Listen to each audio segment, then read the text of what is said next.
I only found 4 5-star reads last year. I also have 3 honorable mentions to share with you today, and I'm going to talk about some uninspiring channel and reading goals for next year. Spoiler alert, it's to read fewer books. If you'd like to know more about any of that, stick around. Hello Bookworm, I'm Hannah, and last year was the most mediocre reading year of my life. Most years I read about 100 books and usually find 10 incredible 5-star reads that I can't wait to share with everyone. But last year I read 87 books and only 4 of them truly wowed me. They're probably the reason you're watching this video, so let's get to those books first, starting with O Caledonia by Elspeth Barker. The story opens on a corpse dressed in black lace. It's the body of 16-year-old Janet, who's lying in a pool of blood after having been murdered. But this is not a whodunit. It is a gothic coming-of-age story about a misunderstood girl whose only friend is an orphaned jackdaw.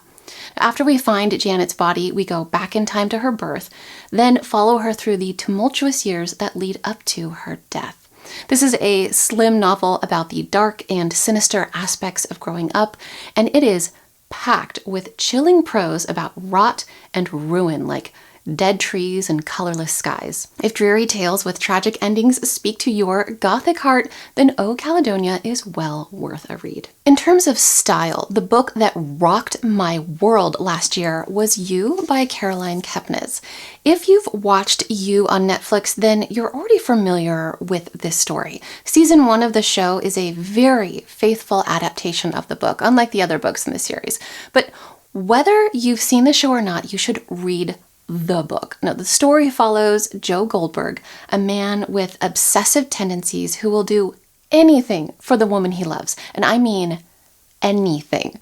And his story is masterfully written in the second-person perspective, with Joe directly addressing the reader as you, effectively dropping us into the shoes of the woman he's just fallen in love with.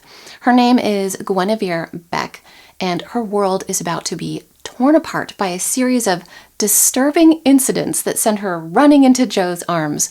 And if she doesn't figure out the role Joel is playing in these incidents, the consequences could be deadly. Now, in addition to that brilliant perspective that blends Joe's first-person POV with the second-person narrative, every aspect of this book, from its tone to its characters and its setting, is twisted or sour or rotten. If you want to experience a seductive story through the eyes of a master manipulator, go read this book. The last 2 books are ones I've already talked about on this channel, so I'm going to briefly introduce them and link to the video where I talked about them more at length. I consider these last books to be neck and neck for the #1 spot, but The Story of a Heart by Rachel Clark is the one that stayed on my mind for months after I finished it. Now, this was the winner of the 2025 Women's Prize for nonfiction. It centers on the tragic story of a boy whose life is saved when he receives the heart of a 9-year-old girl who died tragically in a car accident. Now, normally when organs are donated, the families don't meet each other, but in this case, they did. In addition to following the families of both children as well as the doctors and nurses on their cases, Rachel Clark also unveils the history of organ donation, and she writes about life after organ donation, which for me was the most surprising aspect of this book, and it's the primary reason I think everyone should read The Story of a Heart, so we can all move through the world with care and consideration for each other. That brings us to the final book, Why Fish Don't Exist by Lulu Miller, which left me breathless when I finished it. And that is exactly what I'm looking for in a best of the year book. This is Women's Prize nominated nonfiction that blends biography with memoir, in which Miller teaches us about a taxonomist named David Starr Jordan, whose life work was destroyed in an earthquake. And in recounting how Jordan rebuilt his life, Miller shares how she studied this man while her own life was unraveling. That is a gross oversimplification of this book. It really is a book that defies easy description or categorization, and I think that's why I loved it so much. I enjoy an outlier. In fact, I posted a video earlier this year of all the weirdest outliers ever nominated for the Women's Prize for Fiction. I will link to that down below. Why Fish Don't Exist is one of those books you hand to a friend and say in advance, "You're welcome." I don't know how else to describe it or sell it. I just know that you should go read it. Moving on to my honorable mentions, these are books that narrowly missed being among my best of the year for, let's be honest, persnickety reasons. In no particular order, we have Evil Genius by Claire Oshetsky, which publishes in February of this year. This is a darkly humorous domestic thriller about a young woman who's kind of thinking about killing her husband. This is a weird, wry, absolute riot of a book. At one point, I kid you not, my jaw was on the floor, and by the end, I was amazed by the way everything came together in truly surprising ways. If you loved Mother Thing by Ainsley Hogarth or The Bandit Queens by Parini Shroff, you have got to read this book. Next is I Gave You Eyes and You Looked Toward Darkness by Irena Sola, translated from the Catalan by Mara Faye Lethem. This book centers on an old woman on her deathbed and the family that's drifting around her, both the living and the dead. It covers 400 years of this family's history of dark dealings and their startling consequences. It's another book that completely defies description. In fact, I wrote in my Goodreads review that I could reread this book with a notepad, a highlighter, a family tree, and a timeline, and it would still be a heady, befuddling, gloriously symphonic confusion of ghosts, devils, and deaths, and I stand by that claim. If you are looking for something unusual and challenging to read, check this one out. Finally, we have Upon a Starlit Tide by Kell Woods. This is a gorgeously written romantic fantasy novel about a young woman who rescues a drowning man from the sea and then finds herself plunged into a world of magic, beauty, and brutality as she tries to uncover her origins and solve the mystery of why fae magic is fading from the world. This book takes the prize for the best epilogue of any book I read last year. If you enjoy fantasy, romance, folklore, or fairy tales, then you should definitely give this one a read. Now, about my channel plans for next year. In short, I don't have any, meaning I'm not sure how much I'm going to post next year.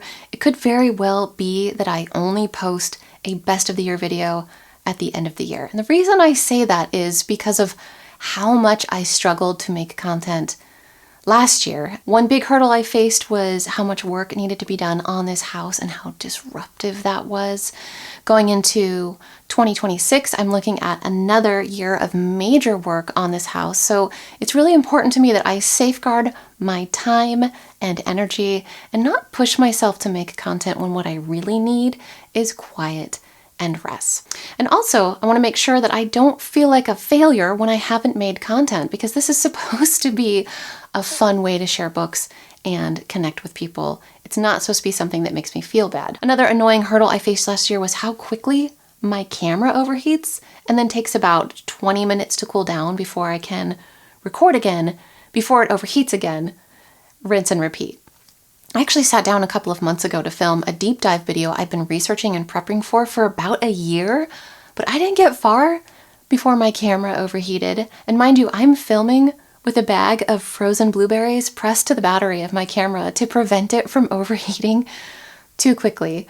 And at that rate, that deep dive video was going to take me days to record, and I don't have days to record. So I need to really rethink how I want to make content. Maybe I need to be less ambitious with my content, or maybe I need to find a way to just do voiceover. I honestly, I haven't decided yet. I just know that I need to rework my approach, and I also know that I feel very worn out and am struggling to prioritize my time lately. So I'm planning to step back for a while I recharge my batteries and get through some massive work on this amazing old house in the spring. As far as my reading goes for next year, I can't tell you how disheartening it was to find so few books that I loved last year. And on top of that, I DNF'd 20 books. I'm increasingly finding that the hottest, most talked about books, whether they're contemporary fiction, literary, mystery, or fantasy, whatever. They just don't work for me.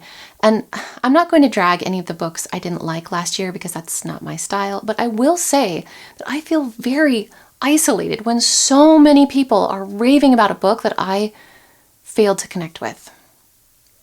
Anyway, I want to read fewer books next year. And by that, what I mean is I want to change the way I read books. I tend to be someone who reads 3 or 4 or more books at a time, which makes me feel disconnected or rushed with the books that I'm reading. I also sometimes struggle to stay focused in ways that I feel like I didn't years ago, so I want to change that. I want to work on that. Next year, I want to try to stick to one book at a time, to the best of my ability, be a more focused and engaged reader, and read slower. I also want to part ways more quickly with books that aren't working for me and make sure that I'm reading books I want to read, books that speak to my tastes rather than the books that everyone is buzzing about. Now, on that note, please send my way any recommendations you have for the following. Books with unusual narrators, stories told from a unique perspective, books that have a strong voice like You or Demon Copperhead, and the best short story collections you've read, preferably stories with magical realism, but I am open to anything and everything. That brings me to the end of this video, which I have intentionally kept short. Please tell me in the comments which books wowed you last year and which books you're looking forward to most this year. I wish you a wonderful reading year in 2026, and I'll see you in the next one, whenever that might be.